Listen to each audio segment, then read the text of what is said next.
there be anything any worse than having an international break at this stage in the Championship season? We're just getting into it, and then the international break has to come and ruin it. But we've got 5 things that we've learned from match day 4 in the Championship. What a weekend again of Championship football. So much drama, so many talking points, and as I say, so much to discuss in this video. As always, we do this video every single week, so if you're a Championship fan and you don't understand any of these videos, do hit subscribe. We do daily Championship content, so if you're a fan of any club in the Championship, do hit that subscribe button. It only takes 1 second, and it will be very greatly appreciated. And do drop a like as well if you do go on to enjoy the video. As I say, this is a weekly series on the channel. So as I say, so much to get through in this video, but I actually want to start off by talking about the teams that got relegated from the Premier League. I've spoken about it a couple of times where they're just quite simply not having it all their own way. Teams are making it very, very difficult for them.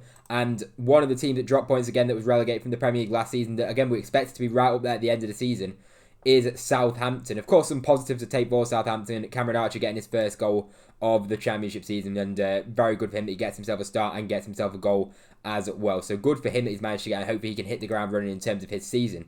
But again, not having it all their own way at Southampton in this match, because they took the lead 2-1. By the way, really nice finish from Quadu Bar for Watford's initial equaliser. Ryan Manning gets a free kick, and that is what Ryan Manning does. This guy is a set-piece specialist. Created 3 chances in the match and looked to have had a really decent game for Southampton. As I said, I was surprised that he wasn't starting at the start of the season, because I really do rate Ryan Manning highly, and he has got that quality from set pieces. 2 free kick goals now, obviously that one against Wrexham, and now another one now against Watford, which, I mean, I was watching it on Gillette, I was watching it as the scores come through. I thought Southampton have surely got to wrap this one up now. 2-1, solid at the back for the last few minutes, but no, literally just a few minutes later, Iran Kundu, who I've not really spoken about on my actual YouTube, but what a player this guy is. This guy is going to be such a good time. He's coming from Bayern Munich, this guy has.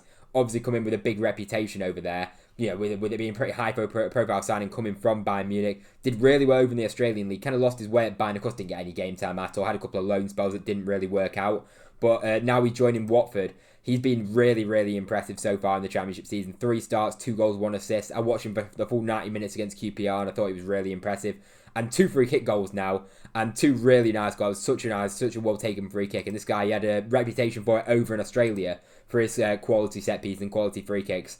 And he's proven that now in the Championship as well. And that's now 2 free kick goals for him, as I say, and 2 free kick goals for Ryan Manning. We're talking about 2 players that are maybe the top of the top for Championship set piece takers in terms of actually scoring from set pieces directly. We're talking about 2 of the best in the division right there up against each other, both scoring very nice free kicks. As I say, Southampton, it's been a pretty disappointing start overall the season. You look at the stats, they probably did deserve to win it just about, but you look at their points total so far this season, just 1 win in the opening 4 matches, and it's been pretty disappointing, you'd say, because they've got a lot of quality in that side. Of course, Southampton have brought in a few new players recently as well. They've brought in, of course, Finn Azaz coming in from Middlesbrough. They've also brought in Tom Fellows as well. So they've made some decent transfers, in my opinion. Of course, they've lost in their 2 probably most creative players last season in Fernandez and Tyler Diblin as well. But I do think they have the quality in the side to be doing a lot better than what they currently are. And with Wilster, it might take a little bit of time to get going. I'm sure they will get going. I'm confident they will.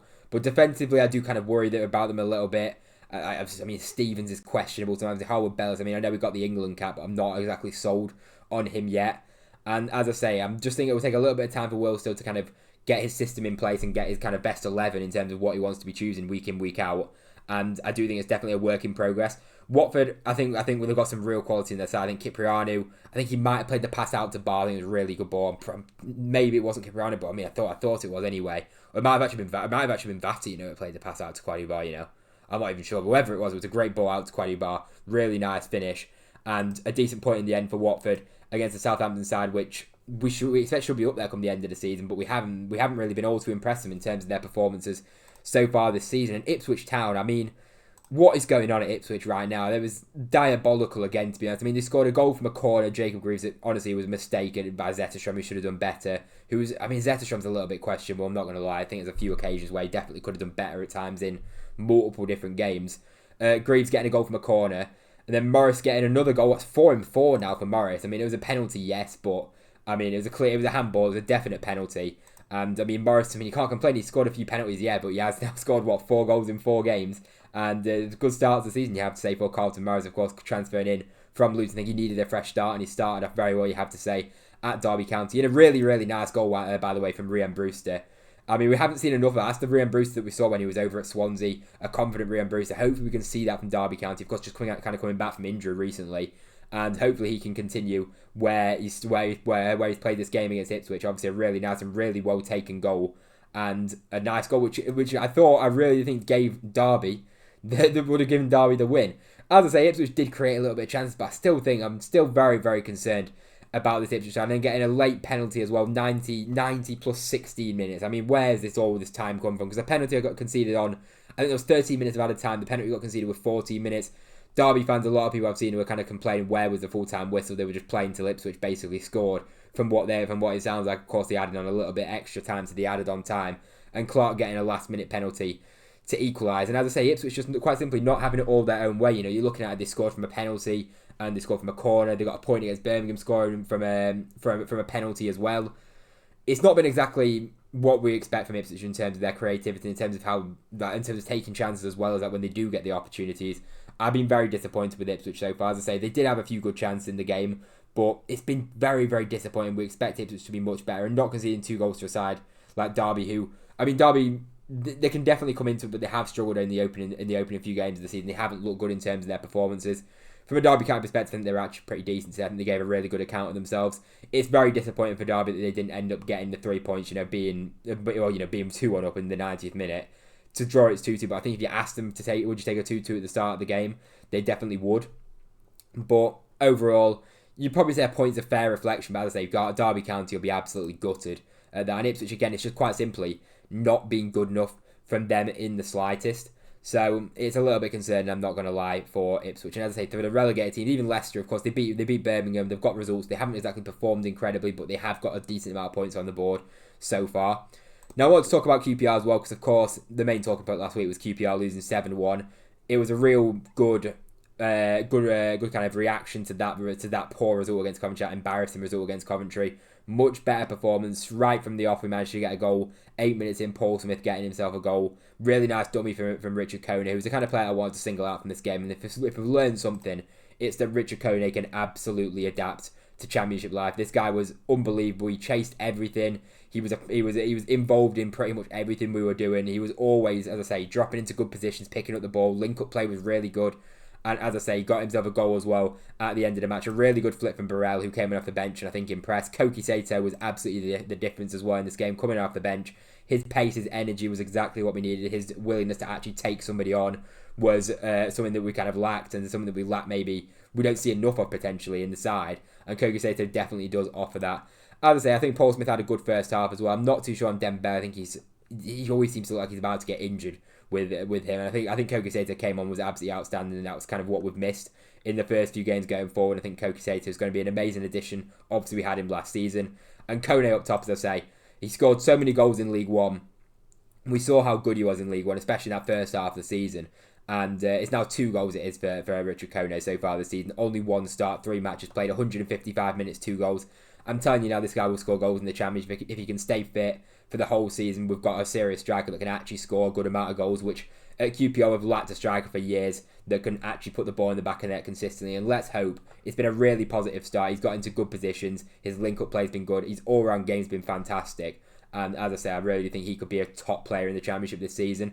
And you never know, we only signed him for like £3 million, potentially rising to 5.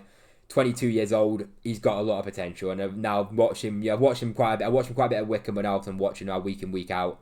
And the 155 minutes it is only yes, but he has played so well in that time. And a real big win for QPR, and we needed that win so badly after what happened. We couldn't afford to possibly go into the international break without any kind of positive result in that game, because, as I say, things were getting a little bit bad with the manager. We needed that result so badly, and we got it. And it puts us on 4 points now, and it's obviously not an ideal start with the games before that, but we needed to get that win, and we absolutely delivered that. So fair play to QPR, fair play to the players for bouncing back from what was a very, very difficult game against Coventry, and something that was very, very tough for the fans to take as well. So all credit to the players to kind of react, and credit to the manager as well for reacting to that. And I think Reece Norris and David stepped into the side, did well. I think the goalkeeper situation, we still need to replace the goalie. Walsh has to go out for Nardi, or we need to sign a new goalkeeper if you're not keen on Nardi, because Walsh, quite simply for me, isn't the man in terms of our goalkeeping situation. Now, it's worth going to Wrexham actually, I think, in the next game, because of course they've got their first Championship win, and something that they definitely needed after the boos last week, after their draw against Sheffield Wednesday. They needed a reaction. They needed to get something positive, at least to draw out this game. They ended up getting all 3 points and a 2-0 win against Millwall. Lewis O'Brien, by the way, getting the goal at the end. Really well taken goal at the end. A nice dink over the keeper. And as well as that keeper, I think those for me are the two players that are kind of them key players for Wrexham this season. I think, as I said, I've spoken about Lewis O'Brien so many times, how he kind of transformed Swansea. He was a big part of Swansea's second half of the season. Kiefer Moore, I think, as I say, I think with Phil Parkinson as a manager, the system that Wrexham play, they play into Kiefer Moore's strengths, which is, as I say, they signed him for a bit of money, yes, and he is quite old, but he's a perfect player for Wrexham's system, and it's proved it so far. He's been absolutely outstanding, I think, since he signed for Wrexham so far. From a Millwall perspective in this game, it's very disappointing. They had chances, and I think, honestly, it's kind of a typical Wrexham performance of what they got in League One, but Millwall couldn't hit a barn door. Wrexham defended, we knew exactly what they were going to do, but Wrexham created 3 good chances in the match. Kiefer Moore obviously scored that goal. I think the keeper should have done better, yes. And Lewis O'Brien as well. Wrexham created a good quality chance when they got them.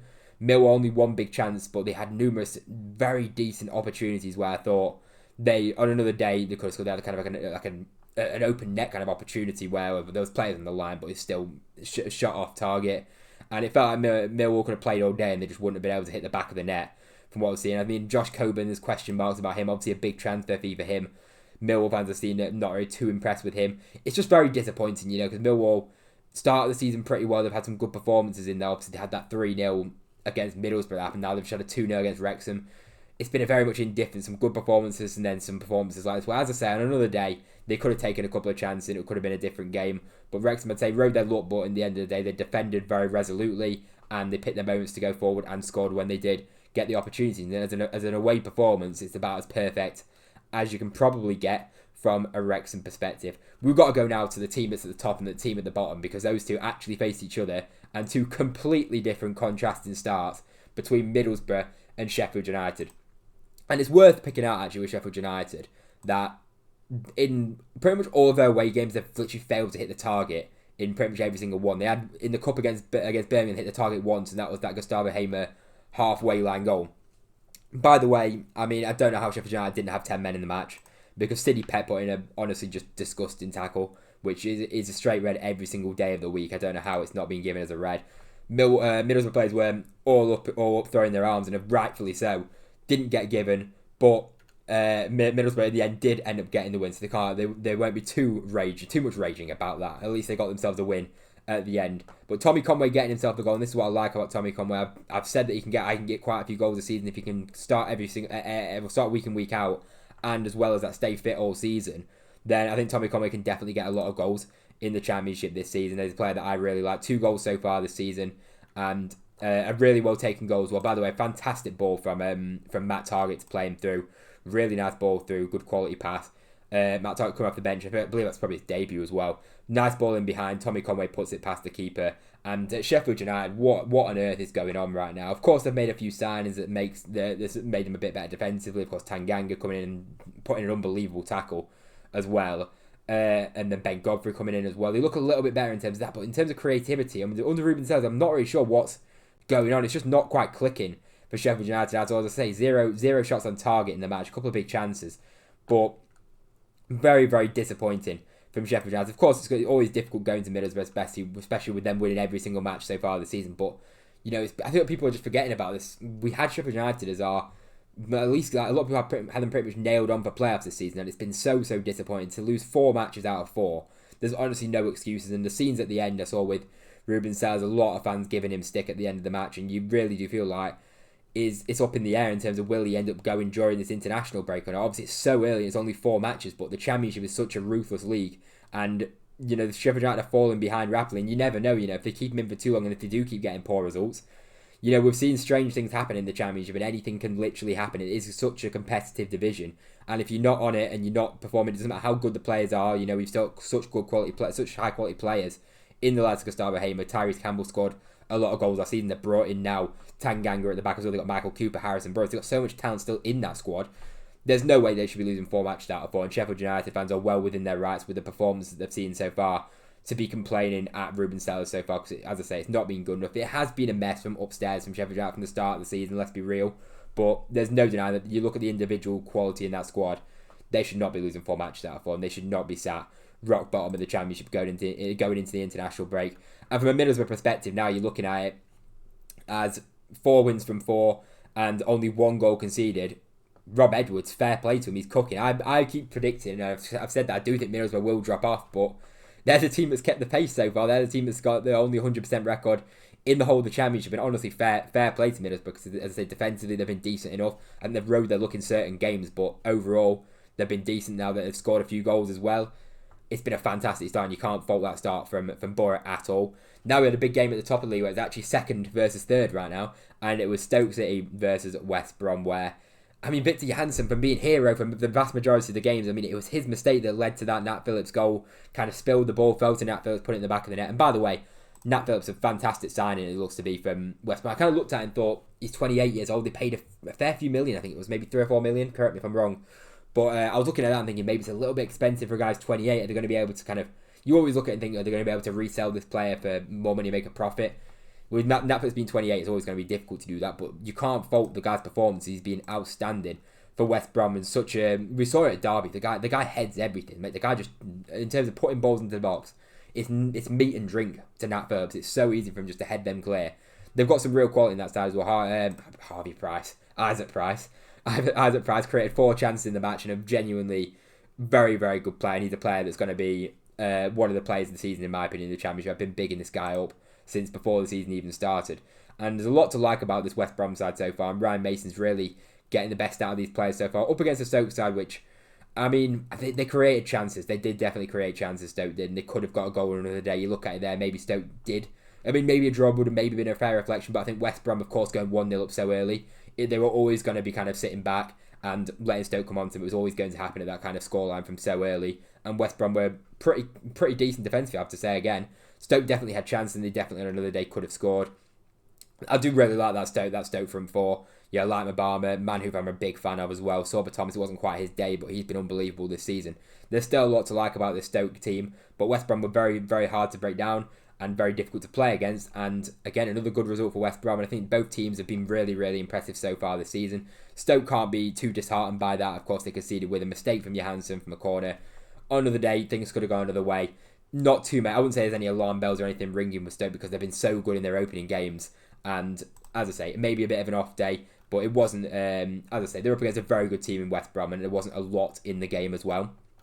It's also worth talking as well, what I wanted to talk about here with the Norwich game, not particularly the game in itself, it's more about Josh Sargent, because he won the penalty, he got brought down, red card, and as well, that's got a really nice goal in the 90th minutes, or such a good finish into the top corner, very, very, just what a player at the end of the day Josh Sargent is. He is going to be right up there for top scorer. I put him as my top scorer this season. He started the season on absolute fire. Honestly, Blackburn created a few chances. Honestly, I don't know how they didn't score. It was an unbelievable save. I think who even is it? This guy in goal. I mean, I don't even know who he is. I'm not going to lie to you, but this guy made an unbelievable save onto the post. I'm pretty sure he saved it onto the post. Came back out, makes another unbelievable save, and that's probably where the majority of the XG was from for Blackburn, because there were 2 unbelievable golden opportunities. But I wanted to just discuss Josh Sargent. As I say, this guy, if Norwich keep him, like, I'm sorry, like, you can't rule these guys out of playoffs in the slightest, because he's just got that kind of quality. He got 5 goals now in 4 starts. As I said, I do think this guy, and I did think this guy will be the top goal scorer this season. And it's one of them, I think, like, I don't see a Premier League club going in for him, to be honest. And I think the only clubs that maybe go for him is like a Bundesliga team, but I swear he already rejected a Bundesliga team. I feel like he wants to kind of, I don't know if I'm getting it all wrong or not, but I feel like I get the vibe that he wants to kind of stay at Norwich and just smash it out of the park in the Championship again. And if he can stay fit all season, you're talking about a striker here that can get easily 20 plus goals, easily. And, you know, last season he scored quite a lot of goals. I think, how many goals did he get last season? He must have been like, we had 15 goals last season he got in 32. Obviously missed a third of the season. If you had him fit for the whole season, he would have 100% been the Championship top goal scorer. And as I say, Norwich always create chances, and Josh Sargent is that main man for Norwich, and what a player he is. And as I say, for me, he is going to be a top goal scorer this season, as I've said numerous times since the start of the season, and I'm glad I'm at least getting something right with Norwich City right there. So that will about do for the video. I think we've probably discussed everything we need to discuss, and also actually we'll just discuss Bristol City as well, because, I mean, Bristol City going forward, in games they are, I mean, I look at this thing at 0-0 there and a 1-1, but I think they can really turn it on against Derby another day. If they didn't sit back, they could have got more goals in that game. 4 against Stoke, what was it, against Sheffield United? What was it, 4 against Sheffield United as well? If I'm correct, if I can actually remember properly. Yeah, 4 against Sheffield United as well on the opening day. Bristol City going forward are absolutely electric. Mehmeti I really like. Emil Reese has actually been decent since coming in as well. I think Preston fans, I think it's kind of petered out at Preston. He was still decent for Preston, but it feels like he's just kind of got a new leash of life over at Bristol City. 2 goals in the first half for him in that game. Matsberg getting a goal as well, a nice goal as well. And again, a really good performance in Bristol City. I mean, Hull definitely had the fair share of chances, 5 big chances. Look, a really entertaining game. But Bristol City are just so creative going forward in that system that they've got. McCrory again. McCrory, this guy's a joke. 2 assists for him. Ridiculous performance over at left wing back. This guy going forward is absolutely electric. As part of that Bristol City attack, him going forward on that left side, as I say, it's such an exciting Bristol City team. And as I say, Struber's really getting the best out of some of these players. That front three, Scott Twine's been really impressive over the course of the season so far. Been genuinely one of the players of the season. Mehmeti as well. You look at the contributions. These guys are like feasting week in, week out. What's that? 3 goals for Emil Reese, 2 goals for Emil Reese. His first 2 goals of the season actually, and an assist as well. Mehmeti's contributed a decent amount as well. Goal and assist in that game, and he's got good contributions over the course of the season as well. 2 goals, 1 assist for Mehmeti this season. And as well as that, of course, you've got Scott Twine, who's also contributed heavily over the course of the season in the other games as well in terms of goals and assists. 3 goals, 1 assist. You're looking at so many goal contributions for that Bristol City attack, and when they get things right, with Jason Knight in midfield, they've got such a good quality side, and they've got a really good system in place. I think we honestly underrated them at the start of the season. I've been really impressed with them going forward. And look at that, 9 goals scored in the first 4 matches. A lot to like about this Bristol City team. I've been really impressed with them so far this season. And as I say, even the game against Derby, they were kicking themselves they didn't get a win in that game. Because as I say, they were in control of the vast majority of that game and they didn't get the result.